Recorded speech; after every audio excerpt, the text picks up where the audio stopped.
भारत माता की, छत्तीसगढ़ महतारी की जय। छत्तीसगढ़, जोहार छत्तीसगढ़। मंचासीन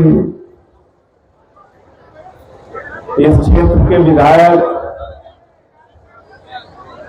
आदरणीय जनक जी, मंच पे आसीन दिल्ली के पूर्व कैबिनेट मंत्री और वर्तमान विधायक मुकेश अहलावत जी, जो छत्तीसगढ़ के प्रभारी भी हैं, मंच पे आसीन हमारे क्रांतिकारी साथी जिनको आज पहली बार मुझे सुनने का मौका मिला, भाई अमित बघेल जी को मैं हृदय से बधाई देना चाहता हूं उनकी शानदार स्पीच के लिए। हमारी बहन जिसने इस इतने बड़े आयोजन में अपनी महत्वपूर्ण भूमिका निभाई, जिला पंचायत की सदस्य लोकेश्वरी देवी जी, राकेश भाई जो हमारे सह प्रभारी है, साथियों और दोस्तों, मैं सबसे पहले विश्व आदिवासी दिवस पर आप सबको सर झुका के नमन करता हूं, प्रणाम करता हूं। और जब मैं यहां पे आया तो तमाम नारे लग रहे थे, जल जंगल जमीन को लेके नारे लग रहे थे, तीर कमान और आदिवासी की सारे आदिवासी एक समान के नारे लग रहे थे, जल जंगल के कौन है वासी, आदिवासी आदिवासी नारा सब। लेकिन जब हम मूल निवासी की बात करते हैं तो हिंदुस्तान में आदिवासी समाज की जो संख्या है वो 10.5 करोड़ की संख्या है। 10.5 करोड़ की, 10.5 करोड़ की संख्या है।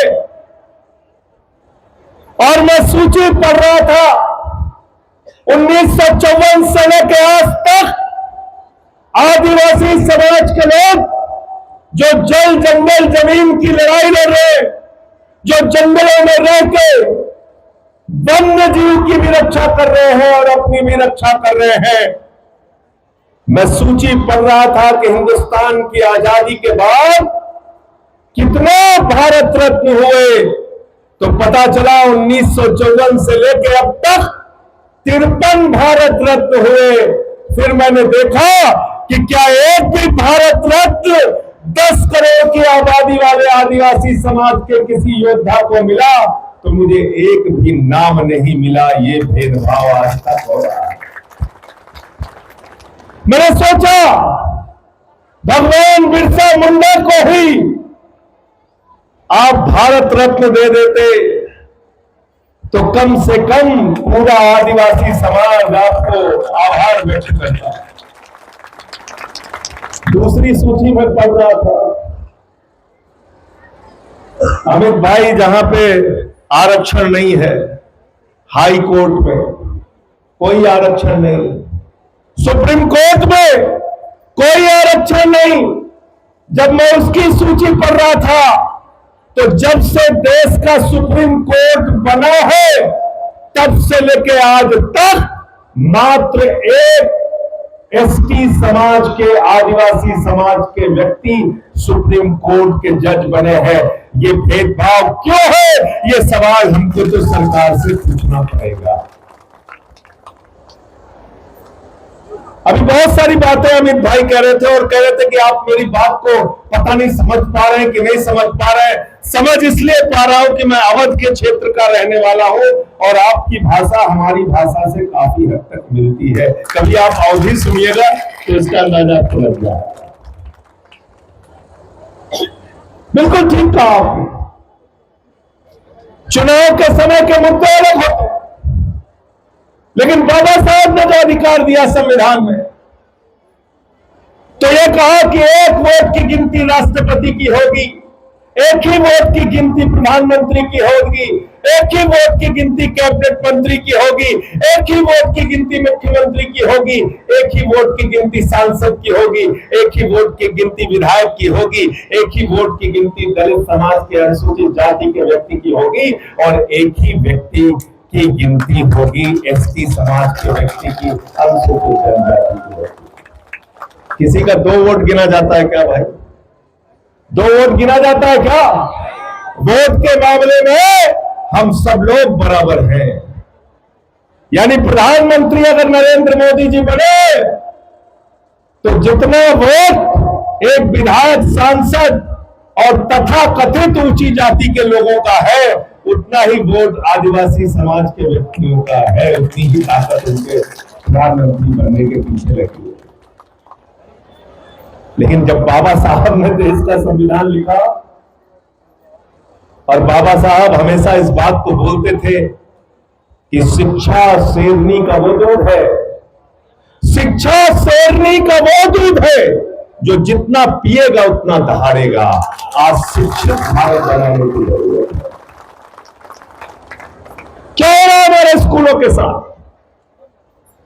बिल्कुल सही जिक्र किया कि वोट के समय में आपको स्कूल की बात नहीं करते, अस्पताल की बात नहीं करते, दारू मुर्गे की बात करते हैं, पैसे की बात करते हैं। हिंदुस्तान के अंदर 1 लाख सरकारी स्कूल पिछले 10 साल में बंद हुए हैं। 1,20,000 सरकारी स्कूल ऐसे हैं जिसमें सिर्फ एक टीचर है। 1,19,000 सरकारी स्कूल ऐसे हैं जहां बिजली का इंतजाम नहीं है, और 98,000 सरकारी स्कूल ऐसे हैं जहां हमारी बेटियों के लिए टॉयलेट का इंतजाम नहीं है। अगर आदिवासी समाज का उत्थान चाहते हो तो सरकार से हमें कहना पड़ेगा, हर गांव में अच्छे स्कूल की व्यवस्था करो, हमारे बच्चों को मुफ्त में अच्छी शिक्षा मिलनी चाहिए, ये हमारा अधिकार है। यह अधिकार बाबा साहब ने दिया, संविधान ने दिया।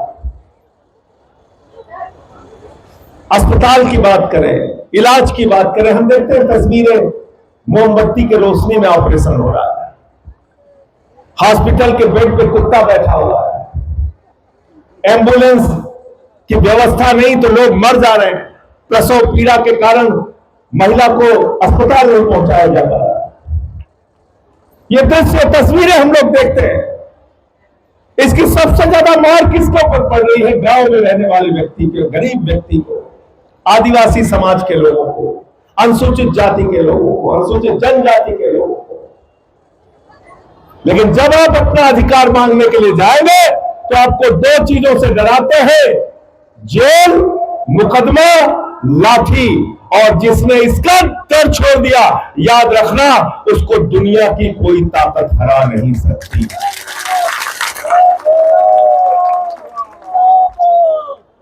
विधायक जी भी आंदोलनों में जेल गए होंगे, हमारे अमित बघेल जी भी जेल जा चुके हैं, मुझे भी नरेंद्र मोदी जी ने 183 दिन जेल में रखा। 183 दिन, 183 दिन जेल में रखा। और ईडी के हवालात में तीसरे दिन बुला के बोले संजय सिंह जी, आप बहुत अच्छे और बढ़िया नेता है, अरविंद केजरीवाल के खिलाफ एक कागज है, इस पर साइन कर दीजिए, आपकी जमानत हो जाएगी। मैंने कागज फाड़ के कहा, 1 साल जेल में रहने की तैयारी करके आया हूं।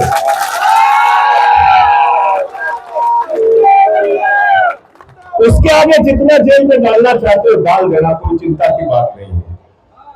नारा लगा रहे थे हमारे साथी, जब तक जेल में चना रहेगा, आना जाना बना रहेगा। एक नारा और लगाया कीजिए, जगह है कितनी जेल में तेरे, देख लिया है। जगह है कितनी जेल में तेरे, जगह है कितनी जेल में तेरे। पूरे हिंदुस्तान में जेल की जो क्षमता है, जब जेल में था तो मैं पढ़ रहा था, कितनी है विधायक जी? 6 लाख। कितने? 6 लाख। खाली अगर गरियाबंद वाले तय कर ले कि हमको पूरे हिंदुस्तान की जेल भरना है तो मोदी जी के पास जगह नहीं होगी। हाथ जोड़ के लोकेश्वरी देवी से कहेंगे, बहन जी अब रहने दो, हमारे पास जगह नहीं है। तो मिलकर लड़ना होगा हम लोगों को। अपने अधिकारों के लिए लड़ना पड़ेगा, छुआछूत और भेदभाव के खिलाफ लड़ना पड़ेगा।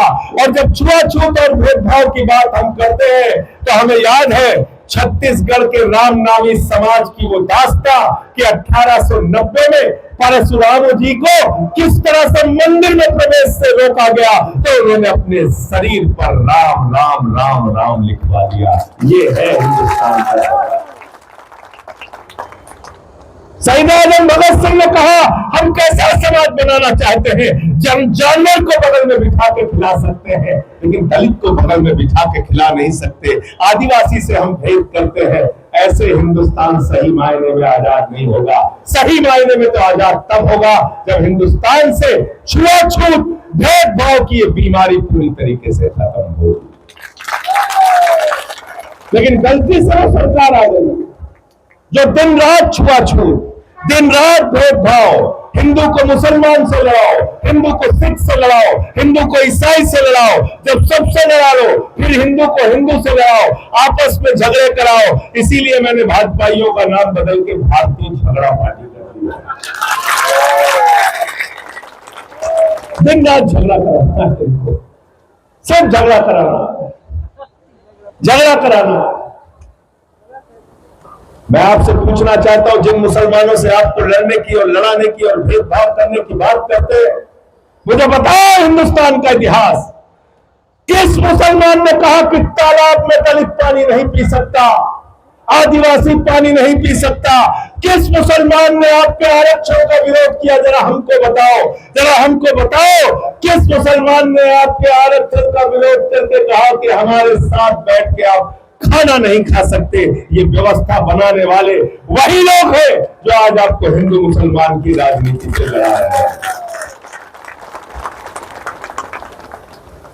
आज मैंने खबर देखी, हमारे नेता दिल्ली के सौरभ भारद्वाज जी ने उसका खुलासा किया, लाखों टन चावल खा गए भाजपाई, लाखों टन।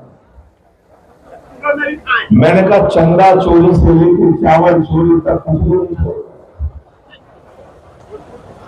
एक वो रामनामी लोग हैं जो अपने शरीर पर प्रभु श्री राम का नाम लिखवाते हैं, और एक वो चंदा चोर लोग हैं जो प्रभु श्री राम के नाम पे मंदिर को लूटने का काम करते हैं। कौन बेहतर और अच्छे हैं ये तय आप कीजिए, ये तय आप करिए। और अभी आपने देखा दिल्ली के अंदर क्या हुआ, हमारे नौजवान बच्चों को दौड़ा दौड़ा के पीटा गया, 500 लोगों के सर पैर हाथ तोड़ दिए गए। पेपर लीक के खिलाफ आंदोलन किया नौजवानों ने, सरकार को झुकना पड़ा, शिक्षा मंत्री का इस्तीफा हो गया।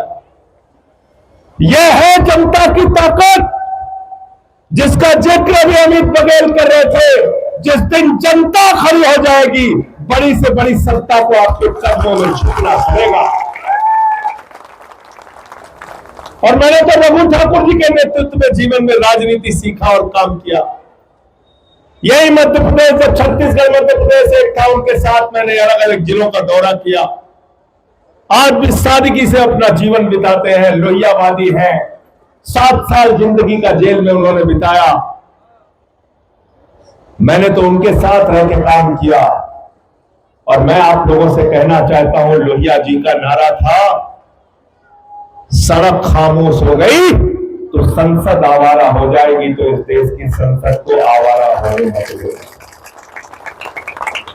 किसानों ने 1 साल आंदोलन किया, प्रधानमंत्री जी 1 साल के बाद प्रकट हुए, कहने लगे हमारी तपस्या बिल्कुल कमी हो गई, फिर वापस कर लिया। छात्रों ने आंदोलन किया, लाठी से पहले पीटा, उनका सर तोड़ा, उनकी हड्डी तोड़ी, उनके ऊपर पैलेट गन का इस्तेमाल किया, बिहार में AK-47 चलाया, आंसू गैस का गोला चलाया। मारने पीटने के बाद एक दिन प्रकट होकर देश का प्रधानमंत्री कहता है हमने तुमको माफ कर दिया। हमारे प्रधानमंत्री जी हमी को मारा, हमी को माफ कर दिया, हमें हमारा ही सर तोड़ा, हमी को माफ कर दिया, हमारी ही हड्डी तोड़ी, हमी को माफ कर दिया, हमारे ऊपर ही AK-47 और पैलेट गन चलाया और हमी को माफ कर दिया। आप तो बड़े महान हैं, बहुत महान है आप क्या कर रहे हैं? आप पूरा देश अपने सिर्फ एक दोस्त के नाम पे नीलाम करते जा रहे हैं। छत्तीसगढ़ का कोयला अडानी का, गैस अडानी की, बिजली अडानी की, रेल अडानी की, सेल अडानी का, एयरपोर्ट अडानी का, सीपोर्ट अडानी का, आकाश अडानी का, पाताल अडानी का। मैंने सदन के अंदर एक दिन मोदी जी से पूछा, मैंने कहा मोदी जी आप इंडिया के प्रधानमंत्री हो कि अडानी के प्रधानमंत्री हो? इतना तो बता दो कहां के प्रधानमंत्री हो। सारी नीतियां आप उनके लिए बनाते हैं।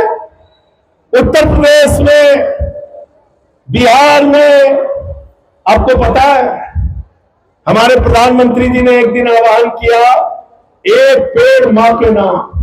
हमारी माताएं बहनें भी घर से निकली, उनका पेड़ लगाना है मां के नाम। लोकेश्वरी बहन ने भी लगाया, सबने लगाया, सब भावुक हो गए। कहने लगे प्रधानमंत्री कितना अच्छा आदमी है, एक पेड़ मां के नाम लगाने की बात कह रहा है।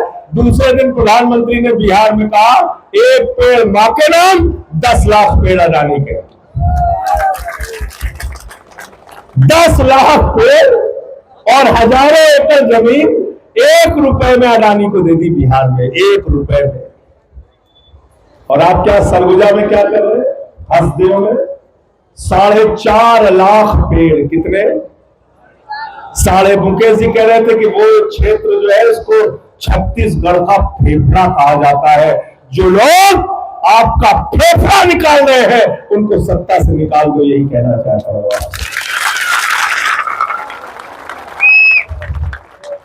4.5 लाख पेड़ काट रहे, 4.5 लाख पेड़। कोयला देना चाहते हो अडानी को, बिजली देना चाहते हो अडानी को, सब कुछ आप उन्हीं को सौंप देना चाहते हैं।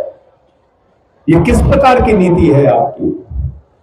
कम से कम छत्तीसगढ़ के लोगों को इंसान तो समझो, कम से कम आदिवासी समाज के लोगों के दुख दर्द को तो समझो।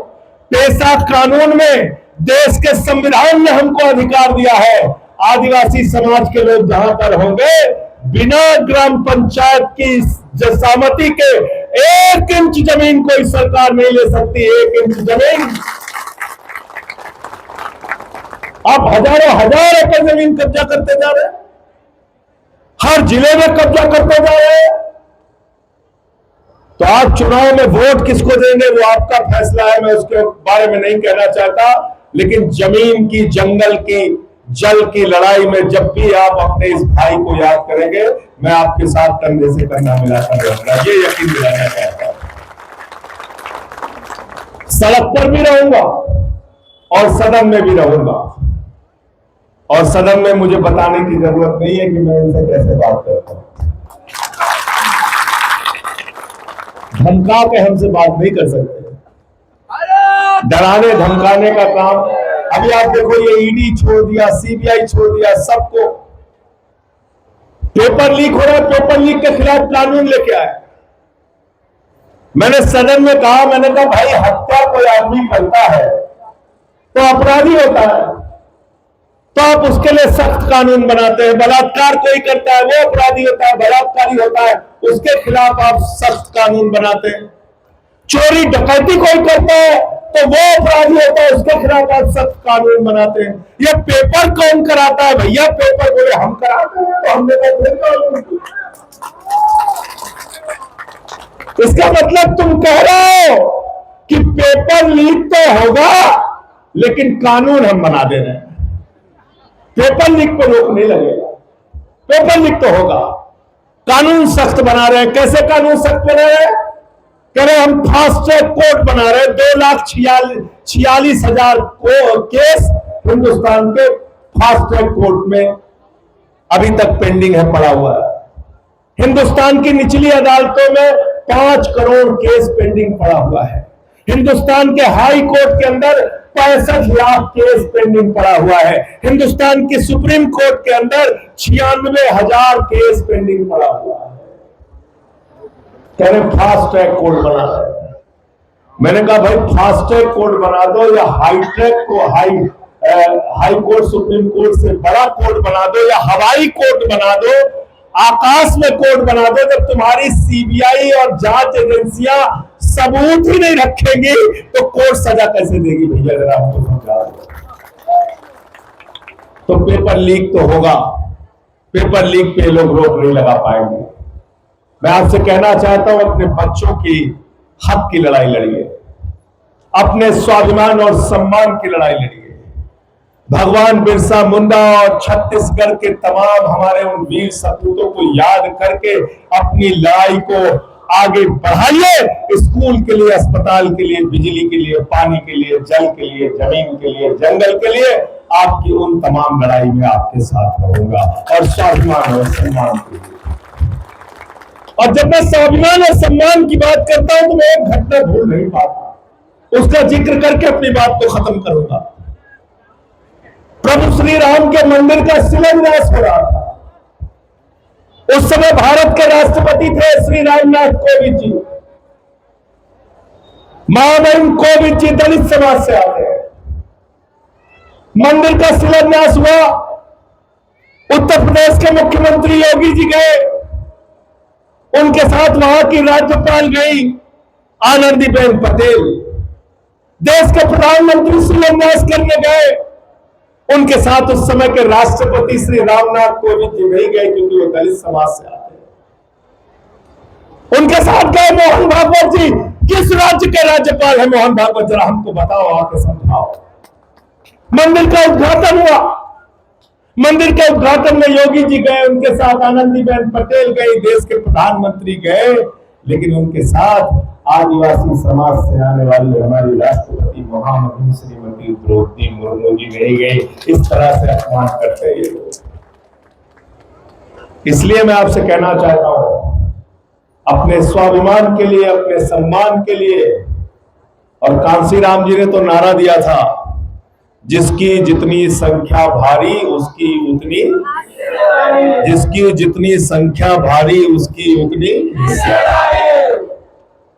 10.5 करोड़ हो हिंदुस्तान में आदिवासी समाज के लोग, जो आपका जायज हक है, संवैधानिक हक है, वो हक सरकार से मांगिए, और अगर आपका हक आपको नहीं मिलता तो इनकी जमानतें जब्त करा के इनको इनके घर में बैठाने का काम कीजिए। किसको कहेगा, किसको चुनेगा, वो आप तय करिए। मैं राजनीतिक पंच नहीं है तो मैं उसकी बात नहीं करूंगा। बस इतनी बात कहना चाहता हूं कि आपस में लड़ने से भी काम नहीं चलेगा, एक दूसरे का सहयोग करना पड़ेगा, एक दूसरे का साथ देना पड़ेगा। अभी अमित जी जब बोल रहे थे छत्तीसगढ़ क्रांति सेना के नेता, तो मैंने विधायक जी से पूछा, जनक जी से, मैंने कहा ये बहुत अच्छा बोल रहे हैं, क्या पृष्ठभूमि है इनकी? तो कहने लगे इनके दादाजी फ्रीडम फाइटर थे।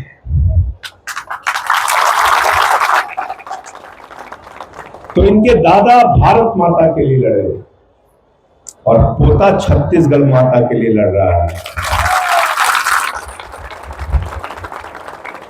तो इस लड़ाई में हमको सबको एक साथ लेके चलना है। जहां कहीं किसी को कंधा देने की जरूरत पड़े तो साथ में, बगल में एक साथी के तौर पे उनके साथ खड़े हो जाना, चिंता मत करना। अगर आपको जेल भेजने की इन्होंने परंपरा ठान रखी है, हर महीने जेल, तो जेल को भरने की योजना बनाओ, सब लोग मिलकर जेल भरा जाए। आप सबका बहुत बहुत शुक्रिया, बहुत बहुत धन्यवाद। आपने मुझे यहां पर बुलाया, इतना सम्मान दिया। विश्व आदिवासी दिवस पर आप सबको बहुत बहुत बधाई, शुभकामनाएं, और अंत में इन्हीं लाइनों के साथ कि ये अमन बिक रहा है, चमन बिक रहा है, गरीबों के तन का कफन बिक रहा है, बाजारों में बहनों का तन बिक रहा है। यारो बुरा न मानो तो कह दूं, इन बेईमानों के हाथों वतन बिक रहा है, इन बेईमानों के हाथों वतन बिक रहा है। इस वतन का, इस मिट्टी का, इस जल का, इस जंगल का, इस जमीन का सौदा करने वाले लोगों से हमें मिल के लड़ना है। बहुत बहुत शुक्रिया, बहुत बहुत धन्यवाद। इंकलाब जिंदाबाद।